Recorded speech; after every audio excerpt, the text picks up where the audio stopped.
ফেসবুকের পাসওয়ার্ড কিভাবে পরিবর্তন করতে হয় সেই প্রসেসটা দেখাবো আজকের ভিডিওতে। তাহলে চলুন ভিডিওটা শুরু করা যাক। প্রথমেই আপনারা ফেসবুকটা ওপেন করবেন। তো ফেসবুকটা ওপেন করার পর উপরে যে থ্রি ডট আছে, তিনটা টান আছে, আপনারা এই তিনটা টানে যে প্রোফাইল পিকচার আর কি, সেখানে একটা ক্লিক করে দিবেন। তো এখানে ক্লিক করার পর আপনারা পেয়ে যাবেন সেটিংস। এই যে সেটিংস আইকনটা, আপনারা এখানে একটা ক্লিক করে দিবেন। তো সেটিংসে আসার পর আপনারা এই জায়গার মধ্যে যে কোনো এক জায়গার মধ্যে একটা ক্লিক করে দিবেন। তো ক্লিক করে দেওয়ার পরে যে নিচে লেখা আসছে দেখেন পাসওয়ার্ড অ্যান্ড সিকিউরিটি, আপনারা এখানে একটা ক্লিক করে দিবেন। তো দেওয়ার পরে যে আপনাদের লেখা থাকবে চেঞ্জ পাসওয়ার্ড, আপনারা চেঞ্জ পাসওয়ার্ডের মধ্যে একটা ক্লিক করে দিবেন। তো এখানে দেওয়ার পর আপনাদের যে নাম আসবে, নামের উপরে আবার ক্লিক করে দিবেন। তো দেওয়ার পরে যে দেখেন আপনারা কত তারিখে পাসওয়ার্ডটা চেঞ্জ করেছিলেন সেই ডেটটাও আসবে। তো আপনারা যেই ডেটে চেঞ্জ করেছিলেন তার থেকে মিনিমাম 60 দিন পরে আপনারা পাসওয়ার্ডটা চেঞ্জ করতে পারবেন। তো আমি চেঞ্জ করেছিলাম 11/16/2025। আমার যেহেতু 60 দিন হয়নি তাই আমি ইআইডি দিয়ে দেখাতে পারতেছি না, কিন্তু আপনাদেরকে বলে দিচ্ছি কিভাবে পরিবর্তন করবেন। আপনারা এই প্রসেসে গেলে পরিবর্তনটা করে ফেলতে পারবেন।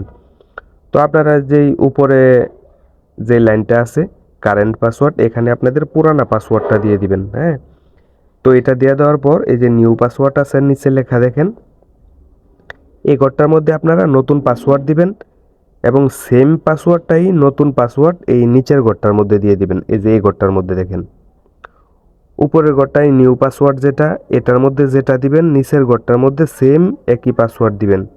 দিয়ে এই যে নিচে লেখা আছে দেখেন চেঞ্জ পাসওয়ার্ড, আপনারা চেঞ্জ পাসওয়ার্ডের মধ্যে ক্লিক করবেন, তাহলে আপনাদের এটা চেঞ্জ হয়ে যাবে।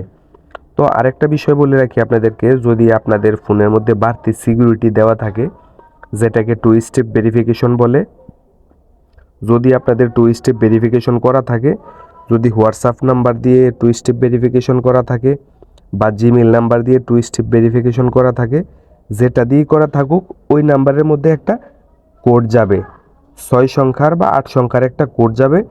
সেই কোডটা বসানোর জন্য আপনারা যখন চেঞ্জ পাসওয়ার্ডে ক্লিক করবেন তখন আরেকটা খালি ঘর আসবে।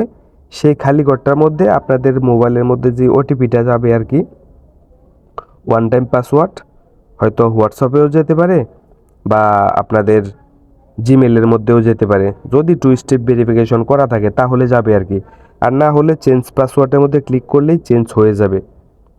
আর যদি সেটা না হয়, টু স্টেপ ভেরিফিকেশনের মধ্যে আসে, সেই 8 সংখ্যার পাসওয়ার্ডটা বসিয়ে দিবেন। বসিয়ে দিয়ে জাস্ট ওকের মধ্যে ক্লিক করে দিলেই আপনাদের পাসওয়ার্ডগুলো চেঞ্জ হয়ে যাবে।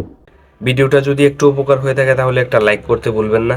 যদি ফেসবুক থেকে দেখে থাকেন তাহলে আমাদের চ্যানেলটাকে ফলো করে দিতে পারেন। আর যদি ইউটিউব থেকে দেখে থাকেন তাহলে আমাদের চ্যানেলটাকে সাবস্ক্রাইব করে দিবেন। ধন্যবাদ সবাইকে।